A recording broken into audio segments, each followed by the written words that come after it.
Comigo está aqui um homem que fez a experiência da primeira aliança e conheceu a face do Cristo na nova aliança. Meu querido amigo Urbano Medeiros, uma pessoa que Deus me deu de presente. Foi um presente de Deus na minha vida. Me conheceu quando eu morava em Israel ainda, né? Conheceu todos os trabalhos que nós realizávamos e a partir daí nos tornamos amigos. Não tem uma semana que o Urbano Medeiros me mande um e-mail. Cris, minha filha, estou rezando por você. Sofreu um acidente há 3 dias, está aqui debilitado, né, com as suas batalhas espirituais, com as suas lutas, mas aqui conosco, porque hoje ele vai dar para nós o testemunho de um homem de fé. Bem-vindo. Obrigado, querida. Como é bom te ter aqui. Obrigado. Como que chama esse instrumento maravilhoso? Ô, Cris, esse é o aulos ceridoense. Olha. Aqui são os dons do Espírito Santo. E aqui na ponta tem uma relíquia. Tem um pedacinho da batina de um padre que viveu em Pará de Minas, chamado Padre Libério, um grande santo. Eu carrego essa relíquia do Padre Libério, aulos ceridoense, porque ele, em 1630, Cris, esse instrumento já era tocado na região do Seridó. É uma região de judeus no Rio Grande do Norte, né? A capital é Caicó e tem as outras cidades. Pasme, Cris, em 1630 esse instrumento já era tocado pelos oprimidos, pelos pobres, pelos ciganos, pelos mascates, pelos palhaços dos circos, pelos mamulengueiros, aqueles que trabalham com os fantoches, entendeu? A escala dele não é dó, ré, mi, fá, sol, lá, si, dó, não, é diferente. Quando a gente fecha tudo aqui, dá um lá bemol. Que melodia maravilhosa, como é a sua vida. É a mesma melodia da sua vida. Ouvindo você Obrigado. E conhecendo um pouco da sua história. Obrigado. Você que é um homem tão transparente que é impossível conhecer pouco porque você se dá por inteiro. Ouvindo essa melodia, essa é a sua melodia, é a sua canção, é o seu canto. Eu quero aqui gastar um pouquinho meu hebraico, te dar boa noite então em hebraico. Laila Tov, bem-vindo ao programa Gente de Fé. Você é judeu de origem, de nascimento, e se encontrou com Cristo. Como foi esse encontro? Mas antes desse encontro, eu até achei muito interessante. Você mesmo escreveu para nós, a minha vida não tinha nenhum sentido. E um grande homem que eu admiro muito, judeu, Viktor Frankl, ele vai falar da vida sem sentido. Ele até tem um livro dele que eu estou lendo também, eu leio vários livros ao mesmo tempo, O Sofrimento de uma Vida Sem Sentido. E ele vai dizer que o homem, quando ele não sabe para onde vai, ele não sabe a meta, o objetivo da sua vida, até do seu sofrimento, né? Não é só das alegrias, não. Até o sentido do sofrimento ele se perde. E aí ele vive o vazio existencial. Por que você diz para mim que a sua vida não tinha sentido? Bom, temos que pegar a história. Os judeus do Seridó são os judeus marranos, os judeus sefarade ou sefaradita, né? Que colonizaram todo aquele vale ali do Sabugi. Para você ter uma ideia, Cris, a minha avó, vovó Mamãe Loura, ela mandava a gente guardar o sábado e ela usava uma armadilha, dizendo assim, vocês não trabalhem no sábado porque Nossa Senhora vem carregar vocês. Olha que coisa. Olha. Né? E na minha família só casa primo entre primo. Para manter ali a religião, a fé. A fé judaica. É outra forma, Cris, de ser judeu no Seridó. É o judeu marrano. Por exemplo, os não-judeus comem faz um doce do sangue de porco, chamado chouriço. Mas os judeus a nossa família não fazia o doce com o sangue do porco e fazia outro doce chamado espécie. Essa espécie tem o mesmo gosto, os mesmos condimentos, mas era uma forma de driblar a situação, né? Sabe-se que os meus antepassados, na sexta-feira, acendiam as velas, né? Que duche. Exato. Acendiam as velas. Usa-se muito como símbolo nas portas a estrela de A estrela de Davi, Davi. entendeu? E eu me lembro que a outra O minha... Shema. Eu me lembro que a minha outra vovó, Ana Misael, que era parteira, uma mulher exemplar. As minhas referências das minhas avós são tremendamente maravilhosas. Quando ela rezava pelas pessoas, lá em São João de Sabugi, que é chamada a Terra das Artes, as pessoas diziam assim: eu não entendo o que é que Ana Misael, o que é que Madre Ana Misael diz quando ela reza por a gente. Mas tudo em segredo. O judeu do Seridó vive o judaísmo em sigilo total, tudo por debaixo dos panos, né? Tudo por debaixo dos panos. Tem centenas de livros que vocês podem buscar isso na internet, entendeu? Sua família veio para o Brasil quando? Você conhece? Vieram para Recife. Em Recife era praia, esses medeiros não gostavam da praia e foram trabalhar com couro de gado na região Seridó. Cris, minha filha, a região Seridó é muito profunda. No Seridó, a gente vive o sertão profundo, profundo de arte. Eu nasci numa cidade chamada São João de Sabugi, que é conhecida como a cidade das artes, porque tem do fotógrafo ao músico, tem do pintor ao arquiteto, do poeta, e lá na minha família todo mundo trabalha com arte. Mamãe com papai, que eram primos. Mamãe teve 8 filhos, um está no céu. Todos são músicos, poetas. Eu tenho uma irmã que entrou num filme maravilhoso agora sobre as poetisas do cordel. Do cordel. Delícia. Ela sabe tudo, ela é casada com Djalma, que é outro grande cordelista, né? Então, nós temos alguns tipos de pobreza materiais, mas a gente compensa isso com a arte e essa vivência da fé às escondidas.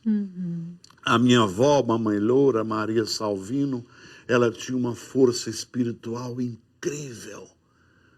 Cris, ela viu uma cobra. Não mexam com a cobra, não. Não mexam com a cobra, não. A cobra entrava numa loca de pedra.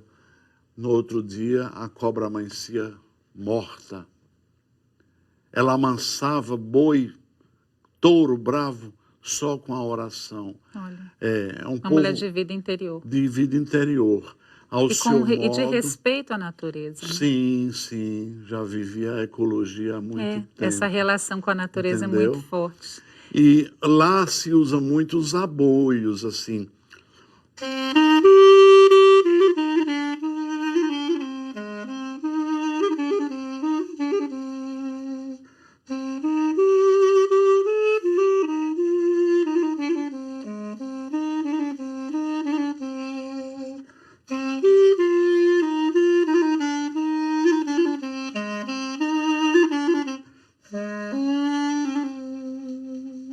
Isso é para tanger o gado dentro da caatinga, entendeu? Isso vem de 3 raças. Vem dos judeus, dos árabes, dos mascates, que lá se vivia em harmonia, e dos ciganos. O meu avô, ele colocava cigano dentro da fazenda dele. Aham. Olha que... Se conseguia viver bem, Sim, né? Com as diferenças, sim, mas se sim. vivia bem. Mas, Urbano, com todo esse fundamento, essa base de fé, de arte, um homem muito culto, se vê pela sua linguagem, o modo como você tem um Obrigado. respeito, né, também muito grande pelo próximo. Você chegou ao alcoolismo. Como foi esse processo na sua vida? Ah, meu Deus, foi na juventude, eu tocava em conjuntos de baile, e eu era muito explorado, é bom falar isso. Eu era muito explorado, porque um jovem que tocava vários instrumentos, que quando precisava cantava em francês, quando precisava cantava em inglês, tocava saxofone, tocava percussão, tocava trompete e tal. E não tinha esse direcionamento religioso na minha vida, e eu comecei a usar o álcool, né? E graças a Deus, depois da minha conversão ao cristianismo, eu encontrei uma sala maravilhosa chamada AA, Uhum. Alcoólicos Anônimos. Com muita honra, com muita alegria, eu queria falar para todos vocês que eu sou membro de AA. Há muitos e muitos anos que eu não coloco uma gota sequer de álcool na boca. Eu não posso, porque é uma doença. Sim. E eu tenho um irmão que é um grande maestro também, Totó Medeiros, faz um trabalho lindo lá em Caicó. Ele também é do AA. E ele entrou porque eu fiz esse pedido a ele. E aí você conheceu Jesus. Como É. foi isso? Um judeu que se encontrou com Jesus. De que modo se deu esse encontro? Um judeu marrano, né? Marrano. Marrano, essa palavra é pejorativa, né? Porco. Ah, É pejorativa. ofensiva até para um judeu. Mas a gente já assumiu isso. Eu fui morar em São Gabriel da Cachoeira, Onde é? Alto Rio Negro, lá na Boca do Cachorro. Brasil, chama-se Boca do Cachorro Sim, mesmo, é sim. um local. Brasil, Colômbia e Venezuela. Trabalhando, tocando, juntamente com meu papai, Mestre Bill, que era um músico maravilhoso, um homem artista em todos os aspectos, tocava numa banda do Exército. Fomos transferidos de Caicó para São Gabriel da Cachoeira. Minha filhinha, quando eu cheguei naquele ambiente indígena, 20 e tantas línguas, 20 e tantas etnias diferentes, eu falei, meu Deus, eu estou no outro mundo. Aquilo me chocou muito, muito, muito, né? Eu quero um sentido para isso. Um dia, um bispo de Caicó, Dom Manuel Tavares, falou assim, meu filho Urbano Medeiros, na sua vida só tinha duas saídas. Ou você mudava ou você mudava. Não tinha opção. Não, porque eu sofri muito, Cris, na mata, sem conforto nenhum, entendeu? Sem roupa limpa. A gente ficava dentro da selva mesmo, entendeu? Ouvindo fera, bicho ali e tal. E eu comecei numa busca muito grande de querer ser feliz, né? A gente não pode ter medo de ser feliz. Aí tinha um grupo de padres e irmãs, filhos de Dom Bosco, salesianos. Salesiano. E um dia eu bati na porta, com muita humildade, bati na porta chorando, e quem me atendeu foi uma irmã linda, maravilhosa, de Belo Horizonte, Pertinho de nós. chamada Irmã Rosa Godoy. Eu falei, irmã, eu quero tocar aqui nesse ambiente. Ela falou assim, venha tocar nas missas. Eu falei, irmã, eu não sei o que é missa não, irmã. Eu não sabia orar o Pai Nosso, Cris. Sim. nem Ave Maria, eu não sabia fazer em nome do Pai, do Filho, do Espírito Sim. Santo, nada. Ela falou, meu filho, aqui tem lugar para todo mundo. Olha, Meu Deus. como é que caiu isso no seu coração? Aqui tem Casa de lugar Deus para é casa todo para mundo. É. todos. Ela Olha, falou, traz o saxofone e vem tocar. Quando chegava na hora do Pai Nosso, eu tirava o Pai Nosso escrito em português e Pai Nosso que estás no céu, santificado. E o meu primeiro contato foi com os salesianos, todos, mais ou menos todos, italianos. Foi bom porque eu aprendi a falar italiano. aprendeu. E escrever e ler, Molto etc. bene. Bravo. Grazie. Me enturmei com aqueles jovens, os indígenas, pouquíssimos brancos, e pela primeira vez eles injetaram no meu coração uma coisa chamada amor. Olha, pela primeira vez. Você sentiu que é um amor desinteressado, né? Eu que fui tão explorado nos conjuntos de baile, tocando na noite e tal, ali eu não era explorado. Eu falei assim, eu quero seguir esse caminho do cristianismo. Mas foi uma luta tremenda, Cris. Porque eu não sabia de nada, eu queria aprender, eu questionava tudo eu queria saber por que é isso, por que essas cores aqui, o que são essas fitinhas. O que é Eucaristia, né? Os dons do Espírito Santo, o que é a Eucaristia, a questão da Santíssima Trindade, Maria Auxilium Christianorum. Fui indo. Fiz a minha confissão depois de jovem, adulto, e graças a Deus, de lá para cá, não parei nunca. E leu a vida de Dom Bosco. Li a vida de Dom Bosco. O que foi interessante na vida de Dom Bosco? O amor que Dom Bosco tinha aos jovens. O amor. Li depois a vida de Domingos Sávio. Aí li São Francisco de Assis. O que foi interessante na vida de Francisco? Eu sou A devota pobreza. de São Francisco. Muito. Foi o primeiro santo que eu conheci depois da minha conversão. Foi a pobreza. A pobreza. O amor à natureza, né? Ele ser ligado ao grande cosmos e chamar tudo de irmão, de irmã. Entendeu? Eu falei, esse aí. E na vida deles, você se encontrou com Cristo. A vida daqueles santos revelava você o Cristo. Revelava. O amor. O amor. E como foi sentir? Porque até então, de um homem muito inteligente, um intelecto, um homem muito conhecedor, de muita cultura, como foi sentir agora? Porque é diferente, sai daqui e vem para cá. Como é que foi isso? Foi a Eucaristia. Foi a Eucaristia que te Eu levou a fiquei experiência. uma noite inteira diante do sacrário, pedindo o dom da fé. E veio. Mais ou menos aquilo que aconteceu com o meu primo, Paulo Apóstolo. Meu amigo íntimo. Né? Nosso querido Paulo, foi mais ou menos isso. Caiu do cavalo. E fui crescendo, caí muito. Ainda caio muito. Sou um pobre pecador, Cris. Tenho os pés de barro, Cris. Entendeu? Caio.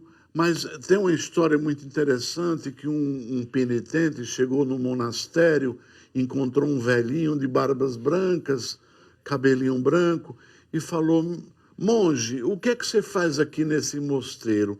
Ele fala assim, eu caio hoje, levanto amanhã, caio depois, levanto, caio, levanto, caio, levanto. Essa é a minha vida. A nossa. A nossa, né? Aí eu voltei, eu cumpri meu tempo lá, em São Gabriel da Cachoeira, e voltei para o Seridó. Quando eu cheguei no Seridó, muitas incompreensões, muitas críticas pesadas, pesadíssimas. E eu fui passar uns dias no Mosteiro Beneditino de Olinda. Ai, que coisa linda. Mas eu nunca quis ser monge, não. eu fui para um retiro de leigos. Tinha jogador de futebol, tinha químico, tinha músico, entendeu? Aí estava lá e um dia, no mosteiro, chegou um monge novo, um homem lindo, cheio de luz, de uma bondade indescritível, chamado monge Marcelo Barros. E eu me virei para os meninos assim, e falei assim, quem é esse monge? Aí os meninos falaram para mim assim, os noviços falaram assim, Marcelo Barros é uma pessoa muito especial, ele está dando a vida dele na questão ecumênica, no diálogo. Diálogo. Diálogo. Aí eu falei assim, ele ainda mora aqui? Não, ele está vivendo com os monges de Tezê. Tezê. Você conhece. Bem. Bem, até. Eu fiquei encantado, eu falei assim, meu Deus, eu quero ser como esse Marcelo Barros e tal. Aí, um irmão Pio, que ele já morreu, que vivia assim, você tem que ter uma conversa com o abade. O abade do mosteiro aqui, ele é médico. Olha, cultíssimo, uma cabeça lindíssima. E ele marcou uma conversa com Dom Basílio Penido, numa tarde, no claustro. O claustro é ali onde os monges ficam enterrados. Sim. Tem um jardim e tal. Aí eu fui conversar com Dom Basílio, ele falou assim, você tem vontade de morar aqui? Eu falei, não tenho não. Tenho não. Eu estou namorando, eu tenho minhas meninas e tal. Ele falou assim, e o que é que você pensa da vida? Eu falei assim, eu penso em viver uma espiritualidade que seja algo pobre e escondida, que não leve nem nome de pregador, mas que viva a vida de Nazaré. É o Cristo de Nazaré escondido ali, que ninguém sabia que era Jesus, né? Era o Salvador e tal. Ele foi tão legal, Cris, Dom Basílio, ele falou assim, um momento. Ele entrou num quarto lá, pegou um livro, ele falou, você lê francês? Eu falei, leio, eu estudei francês no ginásio. Ele falou assim, você vai ler esse livro hoje à noite sobre este homem chamado Charles de Foucault. E a gente vai parar aqui, porque Charles de Foucault é um episódio muito importante na sua vida, a gente vai precisar ir para o intervalo. Tá.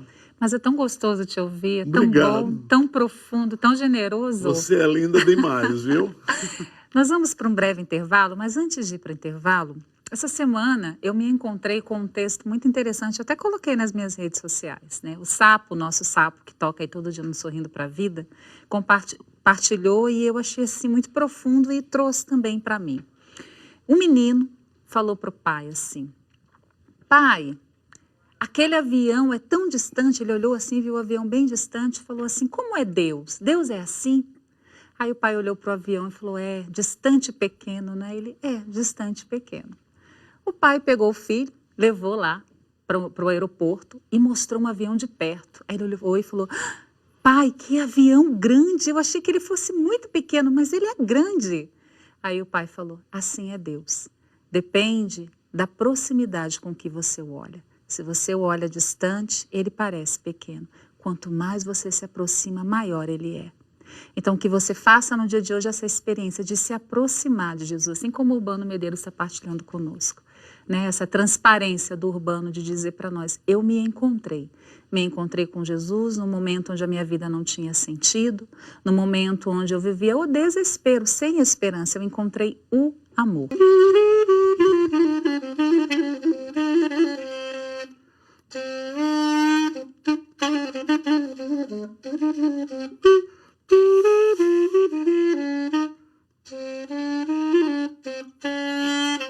Foucault ouviu com certeza isso quando ele morou no norte da África.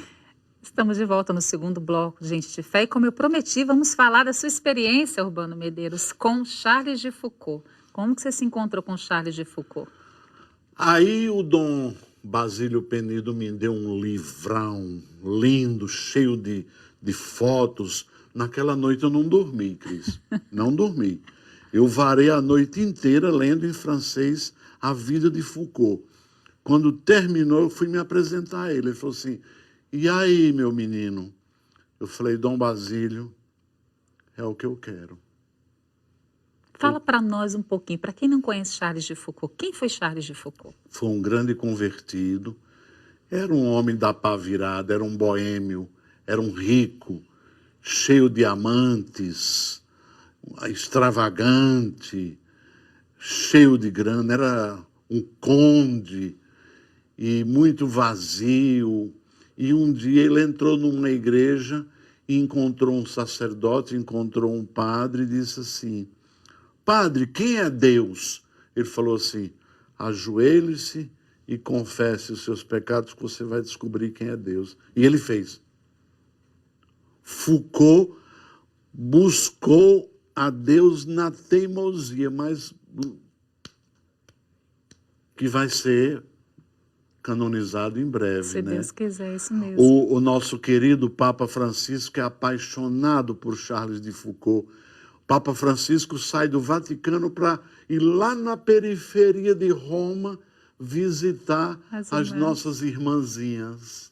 De azul. De azul, mescla, Uhum. sempre com aquela mescla azul.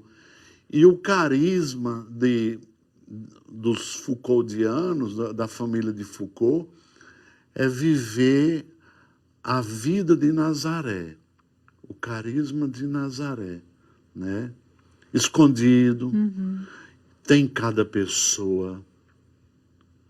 Você às vezes vê um cara trabalhando de pedreiro, como Chico Pacheco, e era médico, trabalhava de pedreiro. Você encontra uma irmãzinha de Foucault trabalhando de doméstica numa casa, e é uma moça, uma psicóloga, uma pessoa de muita cultura. Falar de psicóloga, eu me lembrei da minha filha. Da sua filha que te trouxe hoje não está aqui. Ela não está aqui porque ela está clinicando. Ela é psicóloga. E psicanalista. Uma verdadeira filha de Charles de Foucault. Dá a vida pela saúde mental. Meu Deus, de onde é que aquela menina, Elizabeth, tira tanta força para atender o dia inteiro? Você pode ir lá no Paraíso, onde ela está hospedada lá, nós estamos no Paraíso, que ela está atendendo pessoas online. Ajudando as pessoas. Ajudando. Mas nesse tempo de tanto sofrimento. Elizabeth, minha menina linda. E também o Paulo Misael, meu segundo filho.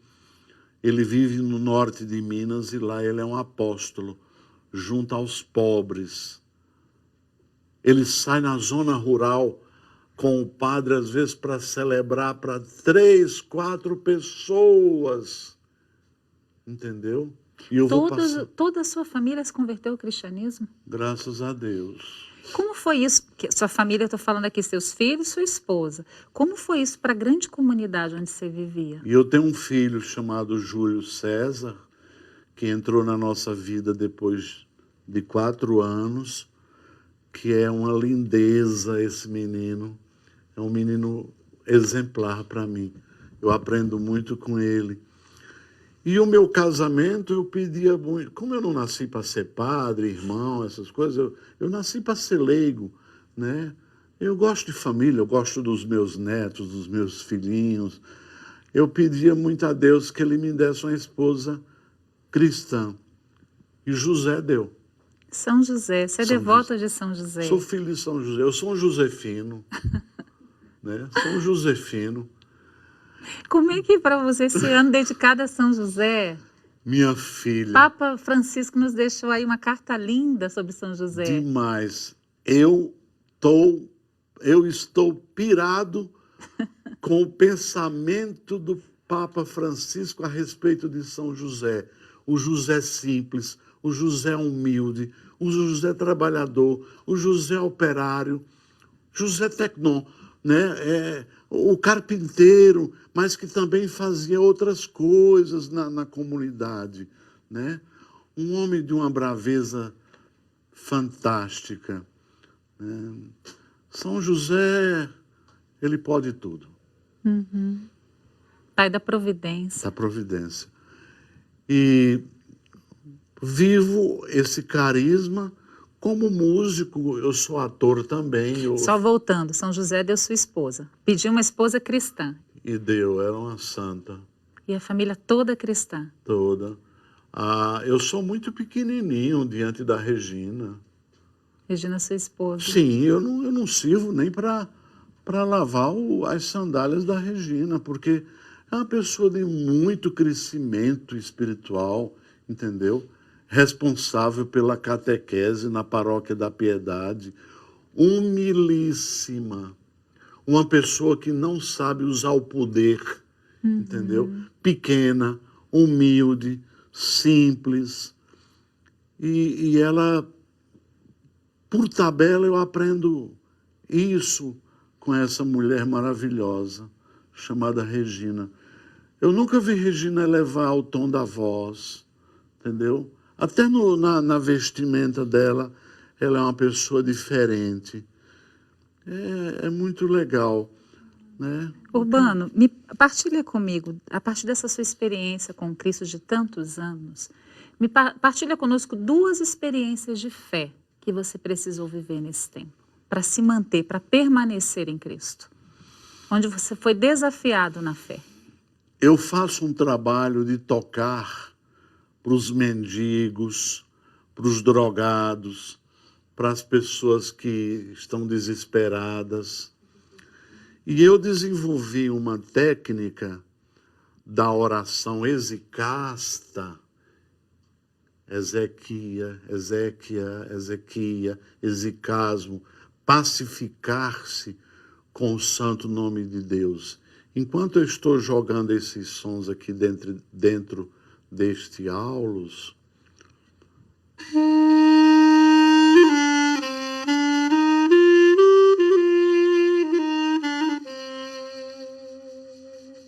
não é apenas o deslocamento das moléculas de ar aqui dentro desse instrumento, mas eu estou orando dentro do instrumento. Jaculatórias, frases. E eu estava um dia lá em casa e chegou uma mulher no fundo do poço. Ela tinha perdido o seu marido, uma mulher nova, da zona rural, e não tinha um sentido. Ela falou assim, eu clarinete, e eu falei, meu Deus, o que é que eu faço? Aí eu comecei a olhar para as lágrimas que desciam no rosto dela. Ora, uma lágrima quando desce no rosto de uma pessoa é uma nota musical, é uma mínima, é uma semínima, conforme a velocidade é uma cocheia. E olhando nos olhos daquela senhora, eu comecei a jogar preces, orações baseadas nas suas lágrimas. E ela olhou assim e disse assim, o que é que está acontecendo que eu estou sentindo paz no meu coração? Eu falei, é o poder que a música tem. Mas uma música feita com a finalidade mística. Entendeu? O cristão, ele é místico, então ele não é nada. Padre Rupnik, né, um grande artista sacro, um grande teólogo, ele fala isso da arte. A arte pela arte, você se maravilha, você diz, nossa, que arte bonita. A arte sacra que é, não são só as peças, que a gente está cheio de elementos sacros, mas a música, a literatura, a pintura, a dança, tudo que é sacro vem cheio de sentimento místico, aquilo que é profundo, a partir de uma relação com Deus. É daí que a arte ela se torna sagrada, a música se torna sagrada. E você está partilhando aqui algo muito concreto, Urbano, a partir da sua experiência, de colocar sacralidade na sua canção, de viver uma experiência mística e transbordar. Por isso que a sua canção mexe tanto conosco. Nos leva para um lugar onde às vezes a gente olha e fala, tanto barulho, tanta confusão. Onde, o Fábio Lira, que está aqui na câmera, ele falava assim, Cris, é impressionante. Ele chega, parece que a gente vive a experiência de paz. Eu falei, é verdade. Ele é um homem de paz, de vida interior. Porque eu não sei dar, eu não sei emitir uma nota dentro de um saxofone, de um trompete, dentro de um clarinete, de um aulos como esse, se não for conectado nessa grande força, entendeu? Nesse grande cosmos, né? Eu não sei. Essa experiência de Deus. Essa experiência mística, entendeu? Já toquei em hora de parto, já toquei num presídio por um preso de alta periculosidade e ele disse assim: manda o padre entrar que eu quero ter uma conversa muito séria com esse padre. Eu quero fazer uma confissão geral da minha vida. E fez, entendeu? Agora, não é só o instrumento de sopro. Uma vez eu estava dando uma palestra para músicos aqui em São Paulo, no bairro de Santana, e um baterista me desafiou: mas como é que eu vou orar? Como é que eu vou rezar na bateria? Eu falei: não, cada baquetada que você dá no tantã, no surdo, no prato, no chimbal, no bombo, você joga o santo nome de Deus. Ele pegou aquilo, ligou para mim, disse: Urbano, agora eu não toco mais a bateria, Urbano. Eu rezo na bateria. Eu faço daquilo um momento para esse colóquio e as pessoas percebem que o som que sai da minha bateria é um som ungido. Qualquer instrumento, viola, violino, piano, né? Está provado cientificamente que um pianista, que ele tem essa busca interior, a nota é diferente no teclado, entendeu? Um guitarrista é diferente. Aí você diz assim: fulano toca, mas ele tem unção. Tem algo mais ali, entendeu? Os pobres pequenininhos que nós somos, mas a gente pode fazer isso, né? Padre Jonas fala que o músico é aquele que prepara o coração para a grande batalha. Né? Padre Jonas até, ele nos acampamentos de música, quando ele pregava, ele dizia isso: o músico vai à frente, é aquele que prepara o coração do povo em ordem de batalha, mas para que o povo se prepare para ouvir, né? Shema, você conhece bem o Shema. A escuta e a obediência, a escuta de Deus, a escuta da voz de Deus. Então, é muito bonito, Urbano, porque durante todo momento que a gente está aqui, a música, ela faz parte o tempo inteiro da sua vida. É um dom, é um presente que Deus te deu e que é muito lindo porque você coloca a serviço. A sua experiência de fé, ela passa por esse doar, dar de si através da sua música. Não é isso? É isso. E dentro dessa musicalidade da sua vida, uma alma de artista, né? O Papa João Paulo II fala, né? Escreve para os artistas, é uma alma mais sensível, é uma alma mais próxima do outro, e né? De sofre Deus. Muito por sofre, isso. só porque tem uma melancolia, o artista tem uma melancolia muito própria. Demais. Né? Como que é para você permanecer confiando e acreditando em Cristo em momentos de tantas dificuldades que o mundo vive, que você vive? Né? Você está aqui hoje com muito sacrifício também por conta do tombo que você levou, da sua saúde. Como é para você permanecer mesmo em momentos de cruz e sacrifício? É ter esse compromisso com o pobre, com o pequeno, com o massacrado. Né? Uma jornalista no Rio de Janeiro falou uma coisa para mim, falou assim: Urbano, você faz a música do oprimido. Do oprimido. Você faz a música do oprimido. Eu prefiro 1000 vezes tocar na casa de um favelado, daquela velhinha que lava roupa. Chego lá, pego o meu instrumento e...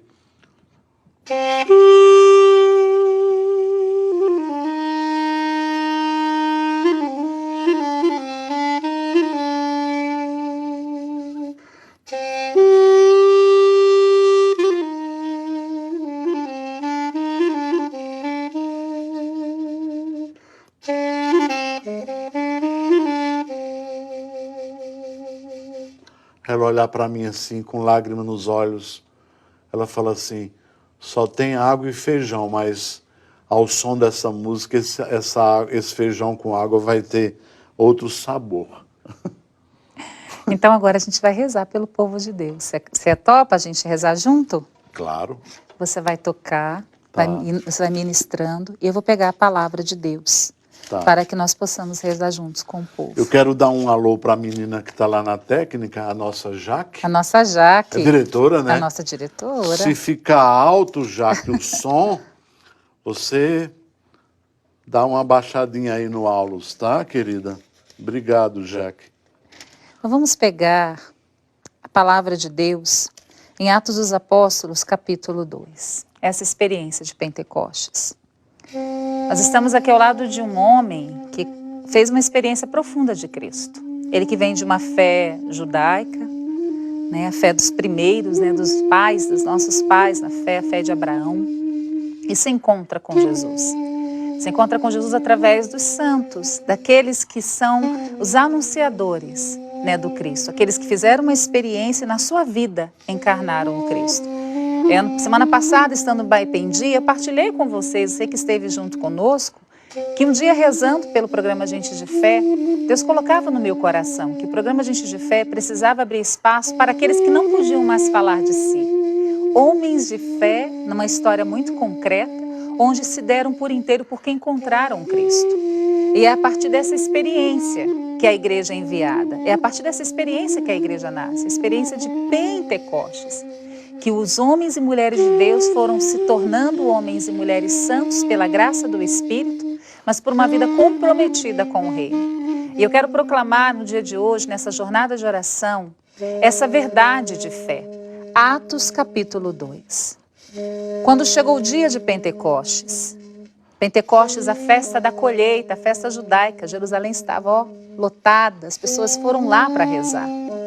Os discípulos estavam todos reunidos no mesmo lugar, a unidade da igreja, uma igreja que não se divide, não há divisão na igreja. De repente veio do céu um ruído, como de um vento forte, que encheu toda a casa que se encontrava.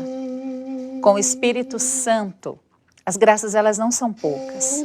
A palavra vai dizer que aquele vento forte, a presença do Espírito encheu toda a casa. Eu quero pedir mesmo ao Senhor que nesta noite a sua casa seja toda cheia do Espírito. Que nenhum cômodo, que nenhuma situação, que nenhuma realidade hoje, ela esteja sem a presença do Espírito. O Espírito que vem neste grande cemitério de ossos ressequidos e devolve a vida e sopra nas narinas para que a vida aconteça.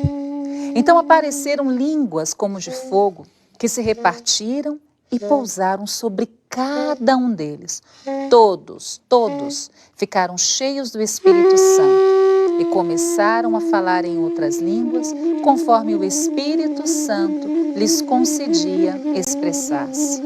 E eu quero mesmo, Senhor, nesta noite, onde nós estamos vivendo esta jornada de oração, a partir desta música mística, desta canção que vem do alto, o som do céu, pedir sobre todos aqueles que estão conosco hoje, neste momento, neste agora, estão diante de Ti, Senhor, sem esperança. Como Urbano Medeiros disse, que na sua vida era uma vida sem sentido, sem o para quê. Não sabia para onde ia. E é, Senhor, na vida dessas pessoas que hoje vagam, caminham sem direção, que eu quero pedir o Teu Espírito. Sobre você, que não sabe para onde ir. O Senhor me dá a mesma imagem de uma pessoa perdida. É como se tivessem tantos caminhos e você não sabe para onde ir. O Senhor está te concedendo a graça neste dia especial de firmar os teus pés e de te indicar a direção. Obrigada, Senhor, pela graça que nos alcança. Obrigada pelos dons do Espírito. Obrigada porque Teu Espírito Santo enche toda a casa. Nada fica sem o Teu mover, sem o Teu olhar. Obrigada, Jesus, por este canto, o canto novo, o canto do remido, o canto do homem e da mulher que já não é mais escravo no Egito, não há mais escravidão, porque a Tua cruz, a Tua ressurreição nos fez livres. Obrigada, Senhor, porque a face de Deus é revelada a nós. Obrigada porque vivemos o tempo hoje, neste tempo, o tempo onde o Senhor já tinha se apresentado ao mundo, onde, Senhor, nós podemos conhecer mais a Deus, onde nós vemos o rosto de Deus em Ti. Muito obrigada. Obrigada por tudo que o Senhor tem feito por nós. Obrigada pela esperança. Obrigada pela vida. A vida que nos permeia e que nos conduz a uma estrada justa. Muito Obrigada, Senhor.